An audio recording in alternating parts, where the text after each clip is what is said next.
Elvas é eminentemente militar, um pouco pela geografia, né? Tornou-se um território militar pela geografia, pelo seu terreno, e toda essa cultura militar influenciou e moldou a cidade em termos económicos, em termos políticos, em termos sociais, em termos religiosos.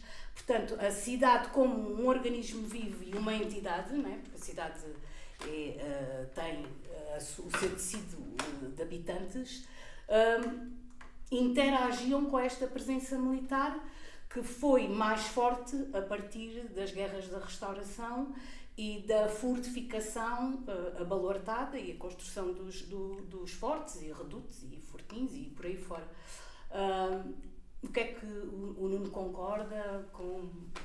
Não, eu concordo perfeitamente, até porque, como dizia a Patrícia, Elvas tem uma localização geopolítica de excelência. A ligação natural entre as duas capitais, Lisboa-Madrid, é por aqui que se faz com alguma naturalidade. Posteriormente, Portugal teve sempre uma coisa que é interessantíssima. Teve o Rio Guadiana, o Rio Tejo, que divide Portugal, o norte de Portugal e o sul de Portugal. Qualquer invasão que havia, e nós olhamos para a história, e seja ela nas invasões, quando foi da crise de 1325, quer depois no período da Restauração, quer mesmo com as invasões francesas, para chegar a Lisboa, ou se entrava a norte do Tejo, que tinha uma vantagem, não tinha que atravessar o Tejo, mas tinha um terreno com mais dificuldades, ou se entrava pelo Alentejo, em que as planícies facilmente chegavam a Lisboa, só que tinha que se atravessar o Tejo. E é neste contexto que Elvas se torna como, digamos, uma porta de entrada em Lisboa. E grande parte das invasões se deram aqui. Se deram por Elvas, entrada pelo Alentejo. Posto isto, Portugal naturalmente reforçou a sua porta de entrada, a razão pela qual se chama a chave do reino. É aqui que está a chave. Claro. Elvas conquistado. Praticamente não havia nenhum obstáculo até chegarmos quase a Lisboa. E então houve necessidade de fortificar Elvas desde sempre.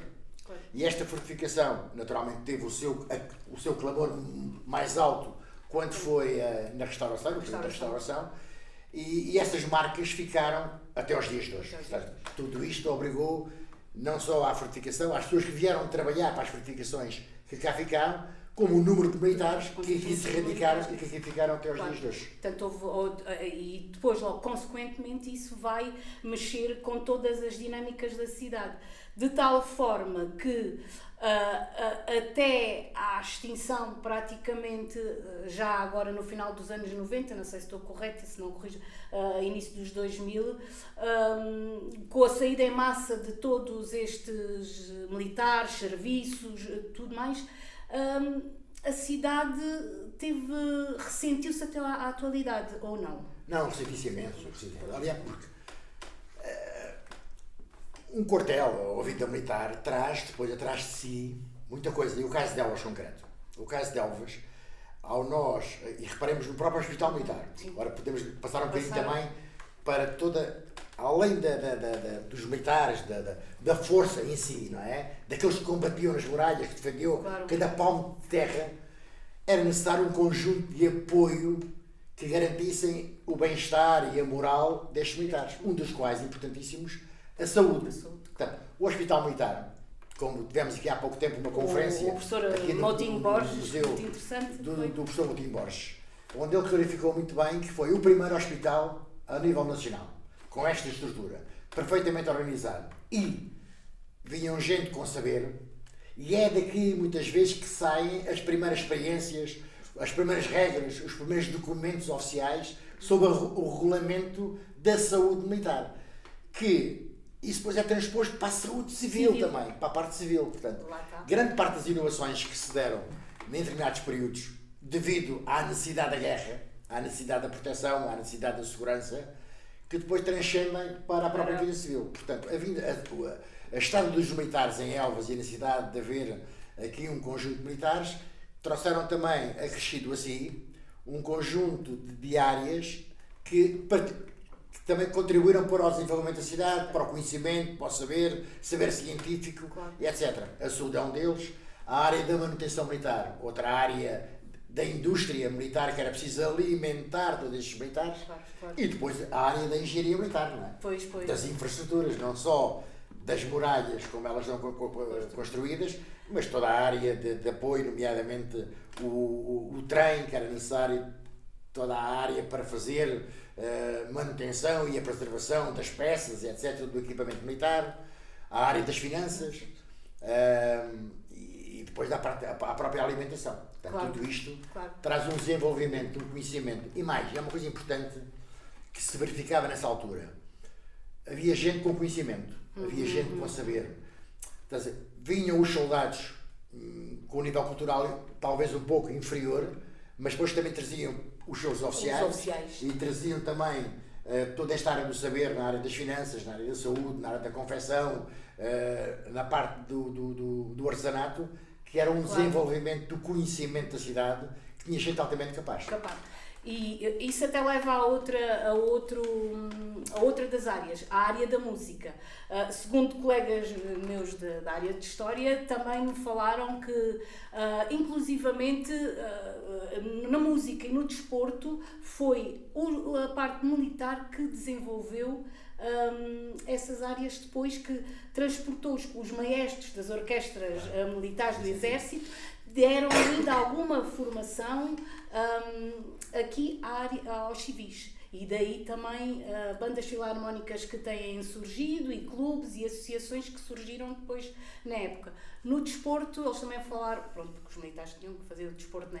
Na área do desporto, por exemplo, nós tivemos uma disciplina do basquetebol e tivemos pessoas bastante boas em Elvas na área do basquetebol, que foram colher os conhecimentos e as técnicas aos professores de desporto. Interessante, não sabia essa do basquetebol. Sim. O meu colega, o Rui Joselino, ainda falou-me nisso há 2 dias, estávamos a falar neste... Não, mas ela está... Diga. Não, pronto. E lá está a tal influência que os militares tiveram na vida civil, tal como outras das situações, né? O nosso património edificado, para além do militar, também muitas das casas apalaçadas e senhoriais que temos em Elvas também tiveram como proprietários patentes oficiais, patentes do militar. Nós éramos uma cidade que as pessoas migravam para Elvas, por necessidade, e traziam os seus conhecimentos. E esses conhecimentos trazem, nas várias vertentes, influenciam os próprios elvenses que aqui viviam. E naturalmente daí o tal desenvolvimento, que seja na área da música, na área do desporto. Na área do desporto, a nível de educação, realizaram-se aqui neste quartel, o quartel de Lanceiros na altura, Campeonato Nacional de Portugal. E queria perguntar precisamente isso. Portanto, foi uma das áreas que traz a Elvas também mais uma projeção a nível nacional. Claro. E daí nós hoje em dia termos grandes... agora falta-me o termo, temos grandes atletas da equitação elvenses. Temos a Ana Barbas, o Caixeirinha, não quero estar a esquecer-me de outros. É um bocadinho fruto da influência que Elvas teve, ou que receberam uma primeira fase por virem oficiais, porque antigamente quem montava a cavalo eram os militares, não estão na cidade, por causa da guerra, e a guerra era feita ainda a cavalo. E depois passaram do fazer a guerra a cavalo para o desporto equestre. E os primeiros olímpicos na equitação são militares, em Helsinki, etc. E claro que este conhecimento e estes ensinamentos vão passando de gerações em gerações. E Elvas, como recebeu aqui, ainda por cima tinha um regimento de lanceiros que era de cavalaria, tinha aqui muitos cavalos e tinha muitos desses que foram olímpicos, que por aqui passaram, naturalmente passaram os seus conhecimentos às gerações futuras, entre os quais depois alguns ainda hoje se mantêm, que é uma coisa interessante. Vai-se mantendo ainda este bichinho da cultura nesta parte desportiva, na parte da equitação. E daí a gênese estar aqui e depois passar para o civil. Lá está sempre a passagem para a sociedade civil, que viveu sempre em plena articulação com a sociedade militar, não é? Tinha outra questão que também poderíamos falar, que é do intercâmbio cultural, e se me falava um bocadinho dos ingleses e da presença, porque é bastante interessante hoje em dia termos dentro de um baluarte, ou do meio baluarte da Corujeira, um pequeno território protestante, e é giro, isto é cultura, isto é interculturalidade, não é? Nós e os ingleses, a mais antiga aliança, penso que é a mais antiga aliança que ainda está em vigor, dos ingleses, com os ingleses. Não, mas isto é importante, porque pronto, falámos da importância dos militares. Portanto, nós temos um património militar inigualável, não é? Uma coisa que é com uma dimensão extraordinária. E é importante rentabilizá-lo. Agora rentabilizar todo este nosso património. E ao nível do turismo militar, é uma coisa que nós ainda não aprofundámos bem. Há muita gente, muitos povos, que viajam atrás do turismo militar, do património, dos feitos heroicos que aqui se realizaram, etc. E nomeadamente por causa dos ingleses. O cemitério dos ingleses ali ficou, e também mais nessa altura, nas invasões francesas, com Badajoz ocupado, todo o exército anglo-luso-castelhano estava em Elvas, estava em Portugal, aqui se instalou toda a área da retaguarda, toda a área logística, toda a área de saúde militar. Aqui estava para apoiar depois o desenvolvimento, depois mais tarde veio à queda de Badajoz e à libertação depois da própria Espanha. E há uma batalha muito santíssima, a Batalha de Albuera, que se realizou a 16 de maio de 1811, em que os ingleses que morreram naquela batalha foram enterrados, muitos deles vieram feridos, uns morreram na batalha e foram enterrados depois, feridos para Elvas, para o Hospital Militar, e ficaram nesse meio baluarte ali no São João da Corujeira. E curiosamente, há um conjunto de ingleses, muitíssimos ingleses, que vêm a Elvas anonimamente e visitar duas coisas importantíssimas. Visitar o cemitério dos ingleses, porque os ingleses fazem muita honra e honram muito aqueles que morreram em nome da Inglaterra. Portanto, e preservam, e olhamos para o cemitério e está extraordinariamente bem preservado, contrariamente à nossa igreja ali nos Bordais. Portanto, eles preservaram muito bem os seus mortos. E todos os anos fazem essa cerimónia, mas vêm ao longo de todo o ano anonimamente visitar o cemitério, honrar os seus mortos, e a Gramicha. A Gramicha porquê? Porque é onde esteve o Wellington para a tomada de Badajoz, e teve na Gramicha 4 meses com o seu Estado-Maior instalado aqui, o Wellington. E os ingleses vêm a estes sítios que marcam os ingleses. Portanto, nós temos, eu sei isso, porque mensalmente vêm ao Museu Militar, imensos ingleses, porque nós temos aqui também uma temática nova que lançámos sobre as guerras peninsulares, onde fazemos alusão à Batalha de Albuera. Pois nós e naturalmente os ingleses vêm a ver aquilo que diz respeito aos ingleses, à sua própria história feita noutros países. E é uma área que nós podemos imensamente explorar. E eu digo isto porquê? Porque os ingleses, o ano passado, quando aqui estiveram, em maio, em Vila Viçosa, também já há um cemitério de ingleses, mortos de ingleses. Porquê?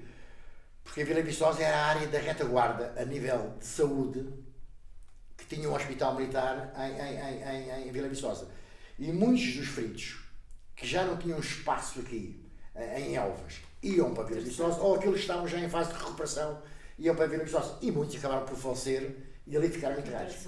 Então os ingleses vêm em maio, em massa, para ir à Albuera, celebrar a Batalha de Albuera, a Elvas honrar os mortos que aqui foram enterrados, e a Vila Viçosa. E Elvas tem as condições todas de ser ele o centro de toda esta, agregar, porque está no centro da Albuera e no centro de Vila Viçosa. E ser Elvas para agregar toda esta gente que vem. A embaixadora irlandesa teve cá há 2 anos, normalmente veio o embaixador inglês, veio os adidos de defesa, vêm todos, vêm gente de todo, inclusive escoceses, irlandeses, galeses, etc. Eu estive este ano na cerimónia. E era importante nós conseguimos agregá-los aqui se radicarem, aqui nós lhe proporcionarmos a sua ida à Albueira e o seu regresso a Elvas, Claro. a sua ida à Vila Viçosa e o seu regresso a Elvas. Nós temos aqui, digamos, o quartel-geral Era uma das deste formas turismo. de Isto é o valorizar. turismo militar. Claro, é mesmo. E é aqui que nós temos uma mais-valia importantíssima relativamente a todos os outros. Essa E é é aqui uma- que nós temos que apostar. É precisamente, era uma das perguntas, é o que é que temos que fazer, e lá está, aí é precisamente uma das vertentes que devíamos promover de outra forma, em feiras, até mesmo em feiras ou em certames mesmo da especialidade, ou junto das instituições, pronto, não, isso tem os seus canais próprios de divulgação. Porque há muita gente que vem, há muitos visitantes, muitos turistas, que vêm muito a ver o turismo militar, vêm ver os locais onde as coisas aconteceram, vêm ver o património, e nós temos um património militar de veras único Claro. e brilhante. E é preciso, e o turismo militar tem a grande vantagem de não só nos obrigar a preservar e a conservar as nossas infraestruturas, não é? O que temos, Daí, permite divulgar a nossa história, que é importantíssimo, não é?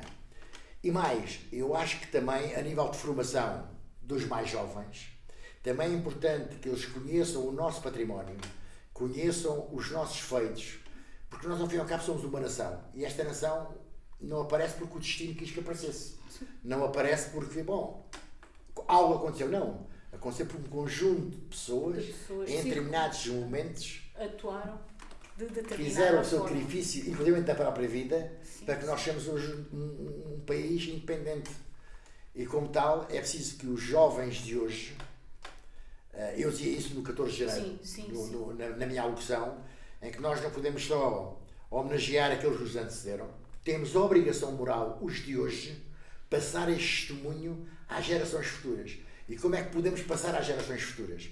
É preservando, conservando, divulgando o nosso património e a ensinar às gerações futuras que as coisas não apareceram do destino.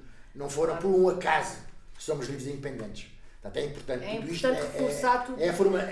também é a moldar as novas gerações à importância e à preservação do próprio património. E tenham honra e orgulho do seu património. Do que é nosso, dos nossos bens identitários, não é? E é daí, se calhar, que na escola deveria ainda ser feito mais trabalho, ou não acha? Eu propus há pouco tempo, agora faço aqui uma confidência. Vamos ver, eu fui em público, quando foi o último dia do museu, desafiei a escola secundária no sentido de algumas aulas em que se trata, por exemplo, da restauração. É um período que se dá na escola. Penso eu que ainda é curricular nas escolas. Mas essa aula podia ser ministrada aqui no museu, porque aqui as coisas aconteceram. No museu, em cima destas muralhas, porque aqui aconteceu a história.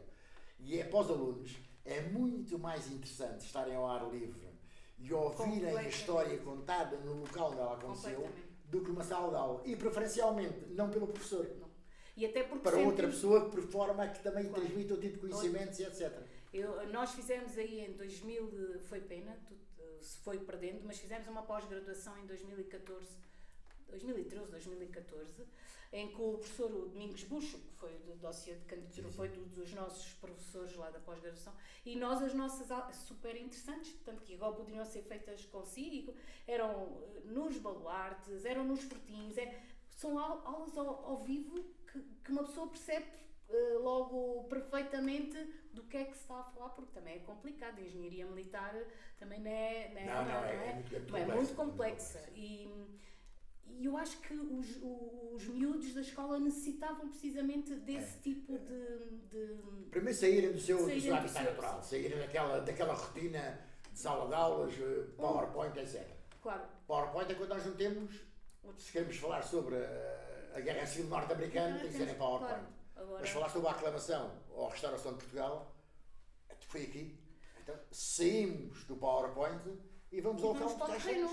Onde cá estamos. Naturalmente que isto, na minha ótica, apreende-se muito mais facilmente. Completamente.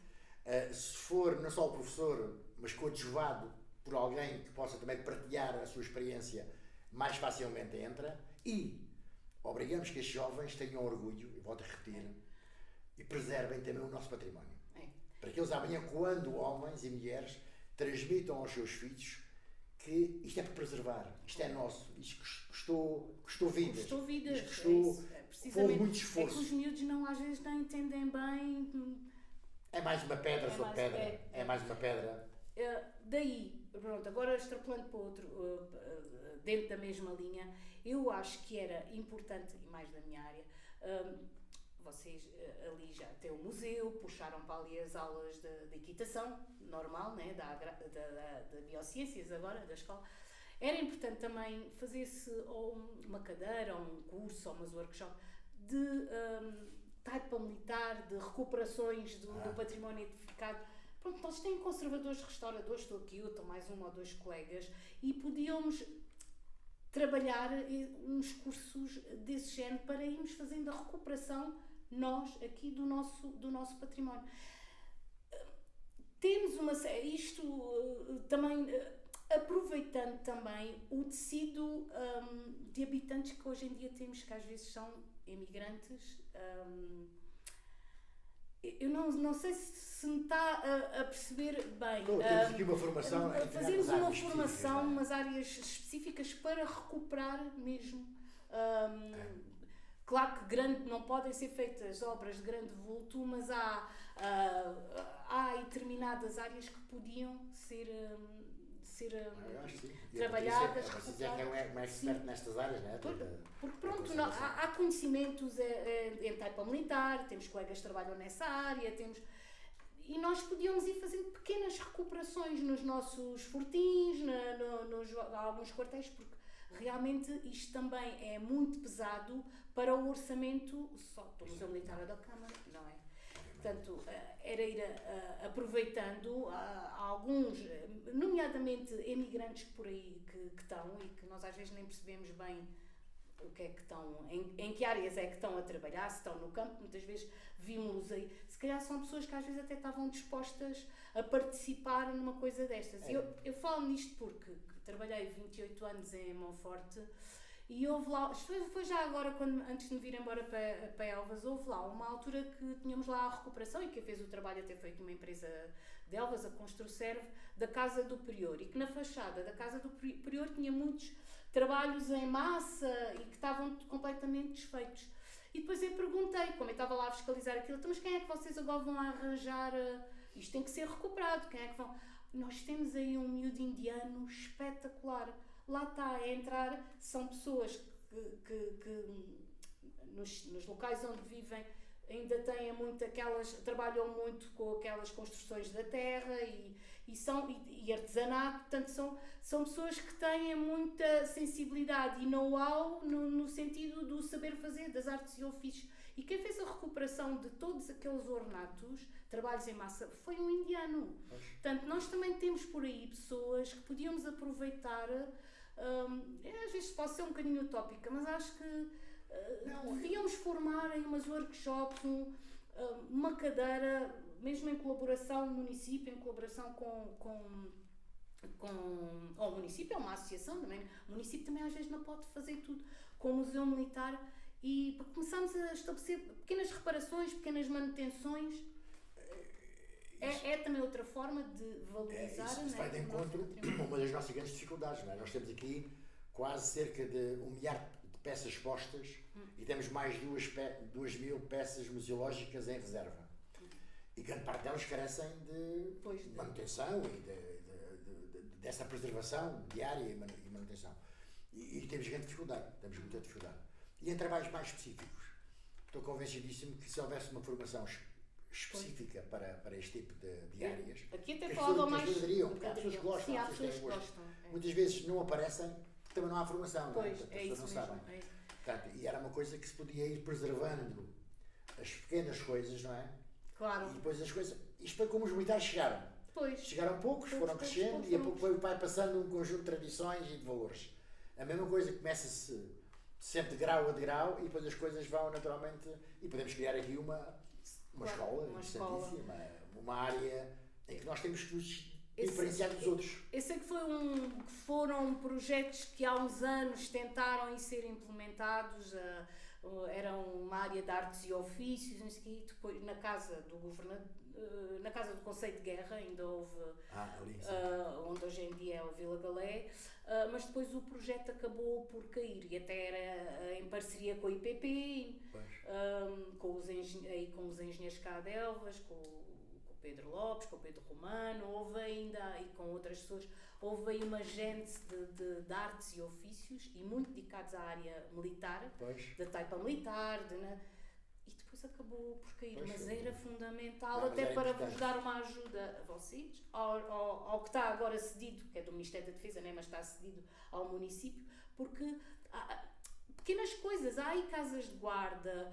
paióis e não sei o quê, o simples facto de se ir lá, de arejar o espaço, de fazer umas pequenas manutenções, eram fundamentais. Dá um ar completamente diferente. Não dá um ar abandonado, dá um ar conservado. Não é? Portanto, quando o Luís falou também, outro dia, sobre este tema, temos que falar também do que queremos e do que pensamos fazer com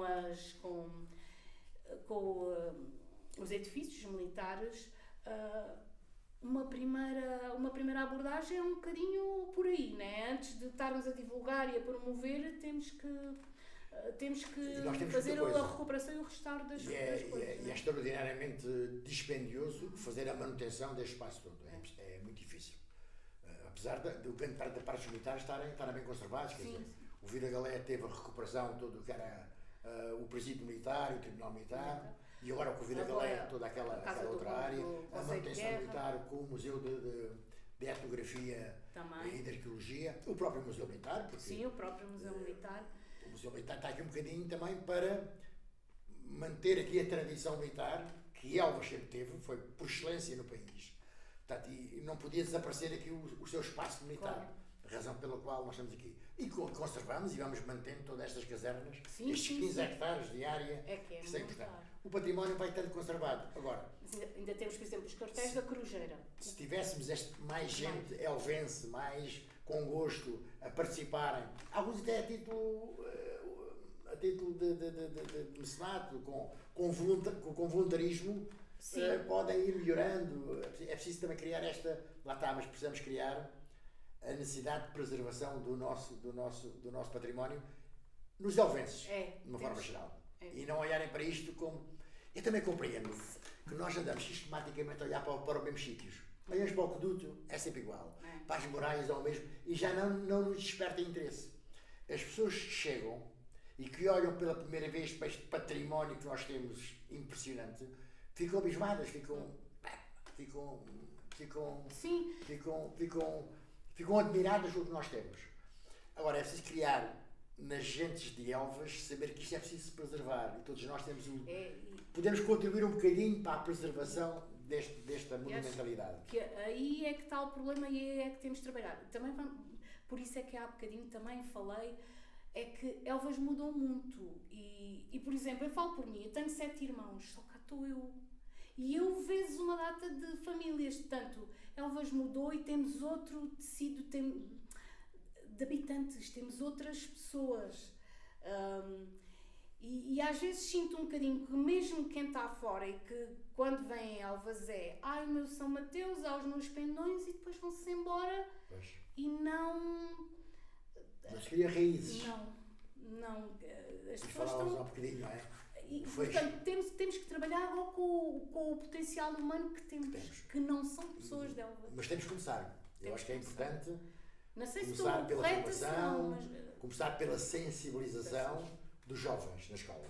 Porque sem eles o futuro... Isso é fundamental, mas também temos que trabalhar com estas comunidades mais carenciadas, que habitam aqui o centro histórico e que têm que começar a ter outras regras e outras normas e ajudar-nos a preservar o nosso património. Naturalmente tem que ser. Não é? Isso é o direito de qualquer cidadão, é preservar a nossa história. Antigamente qualquer pessoa limpava a rua à frente da sua casa. Hoje em dia ninguém faz isso. Se todos fizessem naquela rua, era diferente. Já é um contributo cívico, não é? E daí eu dizer que se calhar também temos que trabalhar com pessoas que habitam presentemente Elvas. Criar aqui uma mecânica de algum orgulho na cidade, alguma vontade que a cidade esteja arranjada e que o seu património esteja muito bem preservado, porque quanto melhor tiver, mais gente vem. Quanto mais gente vem, depois isto também tem consequências na economia, no turismo, enfim, em todos nós, valoriza a cidade. Completamente. Não sei, acho que nota-se, o Nuno tem notado agora alguma quebra ou não? Ou o fluxo turístico tem estado a... Não, o museu tem crescido. Nós temos, este ano, e nos últimos anos, tem sempre vindo a crescer a nível turismo. Quase que ultrapassámos já os 18 mil visitantes em 2025. Nota-se. Agora, também sei, podemos potenciar mais. Portanto, nós aqui no museu, agora estamos a tentar. O museu tem várias fases. Agora temos. Hoje o que é a fase da divulgação. Temos que divulgar. E vocês agora estão com um discurso museográfico muito engraçado. A forma. Têm tentado a melhorar os vossos discursos museográficos. Nós implementámos. O museu tem 16 anos, portanto foi necessário uma primeira fase. Sair de umas infraestruturas que eram para alojar militares, não é? Para um quartel. Depois tivemos uma segunda fase, que foi a fase da implementação, portanto, uma da implementação, a outra depois da consolidação. E agora já estamos consolidados. Agora temos que estar na fase da divulgação. E temos que utilizar o quê? As novas tecnologias. Pois. E é importante que os museus hoje, e o Museu da Etnografia já está nesse sentido. Já está nessa linha. O museu não seja só para observar, não seja só um lugar turístico, seja um local, sobretudo, para educação e formação. Onde as pessoas têm que interagir com a história. Pois, é isso mesmo. Tem que haver aqui algo em que haja uma interação entre as peças museológicas e quem vem. Possa perguntar de onde é que vem. E hoje estão as novas tecnologias, é tão fácil nós pomos o Cosmander a falar. Pois é. Nós temos aí um projeto e o Cosmander a explicar como é que se construiu as muralhas. E havendo várias perguntas, as pessoas chegam e perguntam: quem és tu? Eu sou o Cosmander. O que é que estás a fazer em Elvas? O que é que fizeste em Elvas? E ele ir respondendo numa interação positiva e ativa, por forma a que os museus sejam um campo de ensinamento também. E não apenas só um espaço onde se observa, enfim, e retira só aquilo que quisermos. Não, porque depois isso é um potencial, isso podemos dar aulas no museu. É preciso rentabilizar todo este espaço. Como e depois pôr tudo numa dinâmica a funcionar. A Batalha de 14 de Janeiro é uma batalha ícone da nossa história e é preciso... E que em termos de recriar, não é? É preciso trazer gente a olhar para a batalha. Esse aqui é um mês horrível. Sim. É um mês de janeiro. Se fosse 14 de agosto, como é a Aljubarrota, é uma temperatura ótima, toda a gente de manga curta e as pessoas vão ao campo. 14 de janeiro é muito frio, mas o terreno está lá. Não foi modificado. Não, há pouco falei com o pensar nisso aí, lá está, esta dinâmica positiva, esta coisa mais, uma atividade em que as pessoas saem daqui com uma marca. Sim. E não saiam só com algo, uma marca que os volte a regressar no ano seguinte, ano após ano. Enfim, este espaço de divulgação, este dinamismo que nós podemos criar, que devemos criar para potenciar. E depois as pessoas vão vindo, o turismo vai vindo. Alboeira, por exemplo. Alboeira, que é um pueblo com 2.000 habitantes, a 16 de maio, e no fim de semana seguinte, quadriplica o número de visitantes relativamente à população. Toda a gente está fardada à época, todos estão fardados ao francês, ou de inglês, ou de português, etc. Devíamos aproveitar e as pessoas já vão, porque já sabem que é um evento muito giro. E acabam por jantar, por almoçar, por lanchar, por beber a sua cerveja. E toda esta dinâmica económica também é muito importante para a região. Portanto, julgo que é esta dinâmica que temos que avançar. Mas vamos pensar isso. Não? Temos que apoiar. Vamos pensar. Apoiar os decisores para naturalmente, eu na minha parte, estou disponível para, dentro das nossas possibilidades do Museu Militar, contribuir para o benefício da cidade e da região, naturalmente. Se calhar seria uma coisa boa a pensar agora para 2027.